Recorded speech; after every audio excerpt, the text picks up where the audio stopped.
প্রাণ প্রিয় ইসলাম দর্দি ভাই ও বাবাজিরা আমার, আসসালামু আলাইকুম ওয়া রাহমাতুল্লাহ।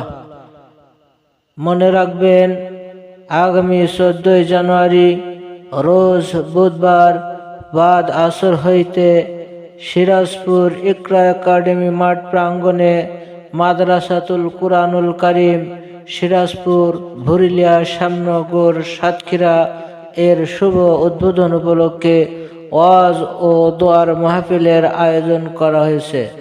উক্ত ওয়াজ ও দোয়া মাহফিলে সভাপতিত্ব করবেন আমাদের অনেকেরই শ্রদ্ধেয় ওস্তাদ হযরত মাওলানা আজাদ হোসাইন, নায়েবে মুহতামিম, শ্যামনগর থানা মাদ্রাসা। প্রধান বক্তা হিসেবে গুরুত্বপূর্ণ বক্তব্য পেশ করবেন হযরত মাওলানা মুফতি আব্দুল্লাহ নাটোরি, মুহাদ্দিস, জামিয়া দিনিয়া ইসলামিয়া, কল্যাণপুর, ঢাকা। আরও গুরুত্বপূর্ণ বক্তব্য পেশ করবেন মুহাদ্দিস মোস্তফা কামাল সাহেব, সিনিয়র মুহাদ্দিস, শ্যামনগর থানা মাদ্রাসা।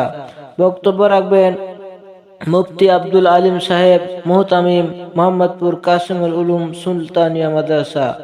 আরও উপস্থিত থাকবেন হযরত মাওলানা হাফেজ সৈয়দ আল আমিন সাহেব, সিনিয়র শিক্ষক, মারকাজুস শাইখ ইলিয়াস, রায়পুর।